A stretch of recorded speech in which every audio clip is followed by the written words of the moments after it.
Varahi silks వారి grand festive celebrations పొందండి 10,000 రూపాయలు ఆపై కొనుగోలుపై బంగారు నాణెం ఉచితంగా. Welcome to Suman TV.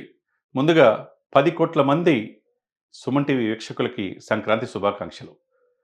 మనశంకర Varaprasad సంక్రాంతికి రిలీజ్ అయిన సినిమాల్లో దూసుకుపోతుంది. నిన్న రాత్రి అర్ధరాత్రి నుంచి ప్రపంచవ్యాప్తంగా ప్రీమియర్ షో అన్ని థియేటర్లో వేశారు. తెలుగు రాష్ట్రాలే కాకుండా ప్రపంచవ్యాప్తంగా ఒకే talk super hit blockbuster మూవీగా సంక్రాంతికి నిలిచింది. చెప్పకనే చెప్పారు.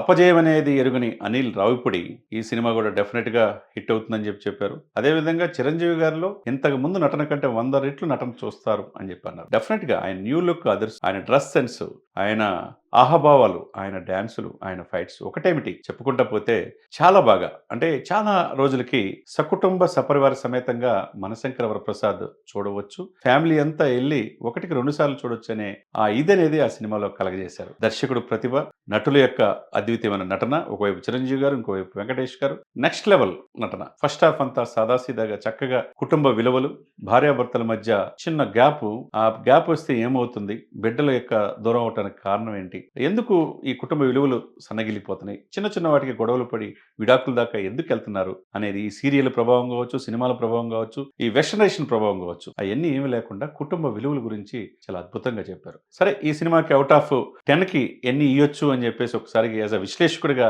చూస్తే, నేనే రాత్రి ప్రీమియర్ షో చూశాను. థియేటర్లో ఎంటర్ అయినప్పటి నుంచి చివరి వరకు ఆ ఉక్ స్టెప్, లేటెస్ట్ గా ప్రీ రిలీజ్ ఈవెంట్ లో ఆ ఉక్ స్టెప్ స్టార్ట్ చేస్తాం. సెల్ ఫోన్ తీసుకొని చూసాం. ఆయన బ్రేక్ డాన్స్ మనం ఎప్పుడో మైకేల్ జాక్సన్ అనుకుంటాం, తర్వాత చాలా మందిని చూస్తాం, తర్వాత ప్రభుదేవ, ఇలాంటి అందరం చూస్తూ ఉంటాం. తర్వాత చాలా మంది వచ్చారు, కానీ ఇప్పటికీ కూడా చిరంజీవి గారి గ్రేస్ ఏమాత్రం తగ్గలేదు. 7 పొద్దుల వయసులో ఆయన డాన్సులు నెక్స్ట్ లెవెల్. ఆ ఉక్ స్టెప్ అయితే ఆటా సందీప్ కి జీవం పోశారు. ఆయనకి మరిన్ని సినిమాలు వచ్చే అవకాశం దీని ద్వారా కలుగుతా ఉంది. సరే, అవుట్ ఆఫ్ 10కి నేనైతే ఒక విశ్లేషకుడిగా 10కి 9 ఇవ్వచ్చు అనేది స్పష్టంగా కనపడుతుంది. బ్లాక్ బస్టర్ మూవీగా నిలిచిపోతుంది. సంక్రాంతిలో ఎందుకు ఈ 10కి 10 కారణాలు కూడా చెప్పవచ్చు. ఒకటి, కుటుంబం మొత్తం చక్కగా ఎటువంటి అసభ్యకరమైన ఇది లేకుండా చక్కగా నవ్వుకుంటా థియేటర్లో ఎంటర్ అయినప్పటి నుంచి హ్యాపీగా ముగింపు వరకు అప్పుడే సినిమా అయిపోతుందనే ఇది కలగజేశారు. అది మనకు కావాల్సింది.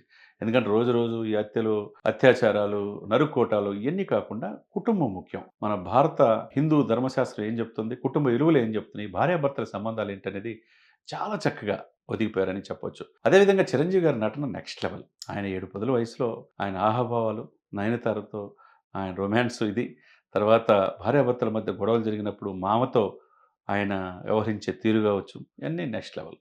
ఇంకొకటి కారణం ఏంటంటే, తల్లి పాత్రలు నటించిన ఆమె అద్భుతంగా నటించింది. నయనతారతో ఒక సన్నివేశం అయితే, అమ్మ ఎందుకు అత్తయ్య గారు మీరు మాట్లాడతారు, కలిసి ఉంటే బాగుంటుంది కదా అని అంటారనుకున్నా, ఏమనకుండా వెళ్తున్నారంటే, లేదమ్మా మూడో పర్సను భార్యాభర్తల మధ్య ఇన్వాల్వ్ కాకూడదని అత్తగారు చెప్పిన మాట చాలా నెక్స్ట్ లెవెల్. చిన్న చిన్నటికి ఎందుకు వెళ్తారు, మీ బ్లడ్ రిలేషన్స్ ముఖ్యమనే ఇదిలో అవతల వాళ్ళు భర్తని పరాయి వారిగా చూస్తారు. సరే, అది కరెక్ట్ కాదు.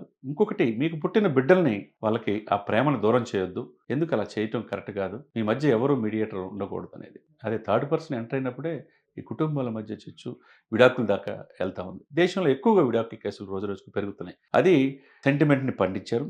పిల్లలు అద్వితీయంగా నటించారు. చిరంజీవి గారు పలు సందర్భాల్లో కళ్ళమటి నీళ్లు తెచ్చే సన్నివేశాలు కూడా ఉన్నాయి. ఒక పవర్ఫుల్ పోలీస్ ఆఫీసర్గా ఆయన చూపించిన నటన అద్భుతంగా, ఒకవైపు నవ్విస్తా, ఒకవైపు సీరియస్గా ఫైట్స్ కావచ్చు, నెక్స్ట్ లెవెల్గా మనం చూడొచ్చు.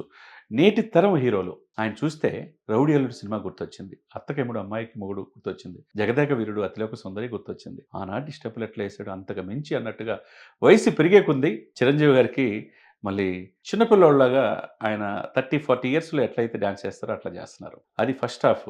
తర్వాత ఈ యొక్క పిల్లలు బాగా కనెక్ట్ అవుతారు. కుటుంబం మొత్తం కూడా రిపీటెడ్ ఆడియన్స్ వచ్చే అవకాశం ఉంది. సంక్రాంతి ఈ రోజు నుంచి స్టార్ట్ అయితే రాబోయే వారం రోజులు కూడా థియేటర్లన్నీ హౌస్ఫుల్గా ముందుకెళ్తుంది మనశంకర వరప్రసాద్. దీంట్లో డైరెక్టర్ ప్రతిభ ఒకసారి చెప్పుకుంటే కనుక అనిల్ రావిపూడి, సక్సెస్కి చిరునామా, అపజయం ఎరిగిన దర్శకుడు. ఆయన చిరంజీవి గారిని చూస్తా, చిరంజీవి గారి సినిమాలు ఒక్కొక్క సినిమా 15 సార్లు చూశాడంట. అటువంటిది ప్రేక్షకులు నాడి ఆయనకి బాగా తెలుసు. ప్రేక్షకులు చిరంజీవి గారి నుంచి ఏమి కోరుకుంటున్నారో తెలుసు.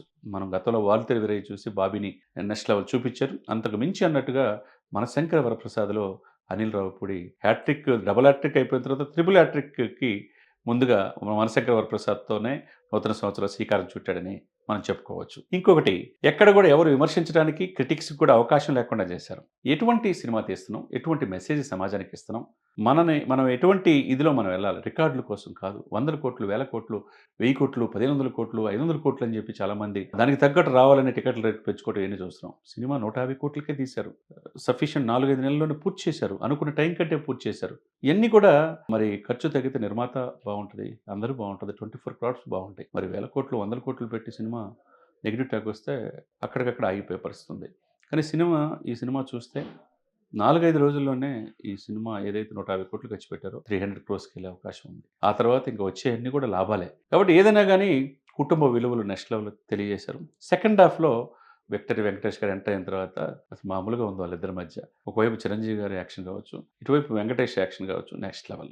నయనతార ఆ సంభాషణ ముగ్గురికి మధ్య, మళ్ళా వాళ్ళిద్దరి మధ్య పాటలు. తర్వాత మందు ప్రియులకు మాత్రం మందు తాగేటప్పుడు 2, 3 అయి మనం చెప్పకూడదు. సినిమాలను చూడాలా. అదొక మంత్రం అనేది చిరంజీవి గారు దీంట్లో చూపిచ్చాడని చెప్పుకోవాలి. తర్వాత అదే విధంగా భార్యాభర్తలు 6 సంవత్సరాల తర్వాత పిల్లలు దూరమైనప్పుడు ఎటువంటి బాధ ఉంటదో చిరంజీవి గారు కళ్ళమ్మట నీళ్లు తెప్పించే సన్నివేశాలు చాలా ఉదయానికి ఆకట్టుకునే విధంగా ఉన్నాయి. ఇయన్నీ చూస్తే గనక 40 సంవత్సరాల వయసు ఇప్పుడున్న నేటి యువ హీరోలు చిరంజీవి గారిని చూసి చాలా నేర్చుకోవాలనేది స్పష్టంగా కనపడింది. ఏదైనా గానీ సంక్రాంతికి బ్లాక్ బస్టర్ మూవీగా మనశంకర వరప్రసాద్ నిలిచిపోతుంది. ఇంకొకటి, చాలా సినిమాలు మన మీద ప్రభావితం చూస్తా ఉంటాయి. కానీ తెలుగు నేటివిటీకి తగ్గట్టుగా, కుటుంబ విలువలకు తగ్గట్టుగా, కుటుంబాన్ని మొత్తం ఆకర్షించే విధంగా ఒకవైపు పిల్లల సెంటిమెంట్ ఉంది. ఒకవైపు కుటుంబం భార్యాభర్తల సెంటిమెంట్ ఉంది. ఇంకోవైపు అత్తమామలది ఉంది. తర్వాత నేను ఇందాక చెప్పినట్టు సకుటుంబ సపరివార సమేతంగా ఈ సినిమా అందరిని ఆకట్టుకుంటుంది అనటంలో ఎటువంటి అతిశయోక్తి లేదు. నేను ఇందాక చెప్పినట్టుగా ప్రపంచవ్యాప్తంగా థియేటర్లన్నీ కేరింతలతో దద్దరిల్లిపోతుంది. ఎవరు సీట్లో కూర్చోట్లా. ఆయన డాన్స్ చూసి లేసి నుంచొని ఆడవాళ్ళతో సహా, పిల్లలతో సహా డాన్స్ చేస్తున్నారంటే ఎంత ప్రజలతో ఆయన మమేకమైపోయాడో యాక్షన్‌ని బట్టి మనం అర్థం చేసుకోవచ్చు. చిన్న పిల్లల నుంచి పెద్దవాళ్ళ వరకి, ముదుసల వరకి వాళ్ళు నెక్స్ట్ లెవెల్‌లో ఆ సినిమాని తీసుకెళ్తున్నారు. వాళ్ళే రిపీటెడ్‌గా మనం, ఎందుకంటే ప్రతి ఒక్క ఇంట్లో కుటుంబంలో అమ్మ ఆ సినిమా చూద్దాం, రిలీజ్ అయింది, చిరంజీవి గారిది బావుంటది, ఆ సినిమాకెళ్దాం అనే ఆ పరిస్థితులు దీంట్లో ఉన్నాయి. ఆ ఎమోషనల్ అటాచ్‌మెంట్ చిన్న చిన్నయి, అంటే భార్యాభర్తలు గొడవైనప్పుడు గొడవ కారణం ఎవరు? అత్తమామలుంటారు. మామను ఏడిపించే సీన్‌లో చిరంజీవి గారు అద్భుతంగా నటించారు. అదే వెంకటేష్ గారు వీళ్ళిద్దరు స్నేహితులుగా మనం కలిసి చేద్దాం అంటే నెక్స్ట్ త్వరలో ఫుల్ ఫ్లెడ్జ్డ్ మూవీ వెంకటేష్‌కి, చిరంజీవి గారికి మధ్య ఉండబోతుందనేది స్పష్టంగా అర్థమవుతుంది. ఏదేమైనా నేను చెప్పినట్టు ఇన్ని రకాల పాయింట్స్‌లో ఎక్కడ అనేది లాగ్ అనేది లేదు. ఫస్ట్ 5 నిమిషాలు స్లోగా తీసుకెళ్తారు. తర్వాత 10 మినిట్స్ తర్వాత సినిమా ఆద్యంతము నవ్వులు పూవిస్తా ఉంటారు. బుల్లిరాజు యాక్షన్ కూడా అద్భుతంగా ఉంది. తర్వాత దాంట్లో క్యారెక్టర్ అంతా ఆయన పక్కన ఉండాలి కావచ్చు. ఎక్కడ వయసు పెరిగే కొంది ఇది చేయకూడదనేది లేకుండా చిరంజీవి గారు ఏది చేసినా మిగతా వాళ్ళకి స్ఫూర్తి అనేటట్టుగా ఆయన నటించిన ఆహాభావాలు నెక్స్ట్ లెవెల్ అనే చెప్పుకోవాలి. ఏదేమైనా గానీ నయనతార చాలా అందాలు చక్కగా ఉన్నాయి. కేరళ తీరంలో మంచి ఆ యొక్క ట్రెడిషన్‌కి తగ్గట్టుగానే వాళ్ళ డ్రెస్సుల విషయంలో, కాస్ట్యూమ్స్ విషయంలో సుష్మిత గారు చాలా జాగ్రత్త తీసుకున్నట్టుగా కనపడుతుంది. ఏదేమైనా వాళ్ళ కుమార్తె సుష్మిత నిర్మాత, గోల్డ్ బాక్స్ ఎంటర్‌టైన్‌మెంట్. అదేవిధంగా సాహు గారిపాటి వీళ్ళిద్దరూ కలిసి యంగ్‌స్టర్స్ ఇటువంటి సినిమా తీయటం, ఆ సినిమాని అలరించటం, ఇద్దరు హీరోలు పెట్టి తీయటం సాహసమే. ఎందుకంటే వెంకటేష్ గారు గతంలో పవన్ కళ్యాణ్ గారితో సినిమా తీశారు. 'గోపాల గోపాల' సూపర్ హిట్ అయింది. ఇప్పుడు తన అన్నతో చిరంజీవి గారితో తీస్తున్నారు. ఇది కూడా బ్లాక్ బస్టర్ హిట్ అవ్వటం అనేది, సంక్రాంతి అంతా వెంకటేష్, లాస్ట్ సంక్రాంతి అంతా వెంకటేష్ గారిదే. ఇప్పుడు వెంకటేష్ గారితో పాటు చిరంజీవి గారు కలిశారు. ఇది నెక్స్ట్ లెవెల్‌లో మనశంకర వరప్రసాద్ బాక్స్ ఆఫీస్ బద్దలు కొడుతుంది అంటల్లో ఎటువంటి అతిశయోక్తి లేదు. ప్రపంచవ్యాప్తంగా ఒకే టాక్. ఎక్కడ ఎవరు సినిమా చిరంజీవి గారు రిలీజ్ అవుతుందంటే ఒకరోజు ముందే నెగెటివ్ టాక్ స్టార్ట్ చేస్తారు. అటువంటి విమర్శల వాదులు కూడా ఈ సినిమా బావుంది, ఎంటర్‌టైన్‌మెంట్ బావుంది, పాటలు బావుండాయి, మ్యూజిక్ నెక్స్ట్ లెవెల్‌లో ఉంది, ఎక్కడా గూడా ఇది తీసేయాలి, ఇది లాగ్ అయిందనేది చెప్పడానికి లేకుండా అంత చక్కగా అనిల్ రావిపూడి గారు ఈ సినిమాలో మరలించిన తీరు నెక్స్ట్ లెవెల్ అని మనం చెప్పుకోవాలా. మరి ఇటువంటి సినిమాలు రావాలి. అంతా కత్తులతో పొడుచుకోవటం, మర్డర్‌లు, ఇటు హింసాత్మక ధోరణి పక్కన పెట్టి, ఎందుకంటే 'దురంధర్' లాంటి సినిమా చూస్తే 30 రోజులకే 1800,00,00,000, 1600-1800,00,00,000 కలెక్షన్ చేస్తుంది. ఎవ్వరు ఎక్స్‌పెక్ట్ చేయలా. దేశం గురించి తీసిన సినిమా. అదేవిధంగా ఈ సినిమా కూడా కుటుంబ విలువల గురించి తీసిన సినిమా. భార్యాభర్తలు ఎలా ఉండాలి? అమ్మ, నాన్న ఎలా ఉండాలి? అత్తమామలతో ఎలా ఉండాలి? ఎంత చిన్న చిన్న అలమరికలు ఇస్తే కలిసి కూర్చొని మాట్లాడుకోవాలి గానీ, మూడో పర్సన్‌ని ఇన్వాల్వ్ చేసి దాన్ని పెద్దది చేయకూడదు అనే మెసేజ్ ఏదైతే ఉందో నెక్స్ట్ లెవెల్‌గా చెప్పాలా. డైలాగులు కూడా చాలా అద్భుతంగా ఉన్నాయి. మొత్తానికి ఓవరాల్‌గా మంచి రచయితలు దీంట్లో ఉన్నారు. భాస్కర్ భట్ల కావచ్చు, తర్వాత రామజోగయ్య శాస్త్రి కావచ్చు, అనంత శ్రీరామ్ కావచ్చు, వాళ్ళందరి పాటలు కూడా అద్భుతంగా దీంట్లో ఉన్నాయి.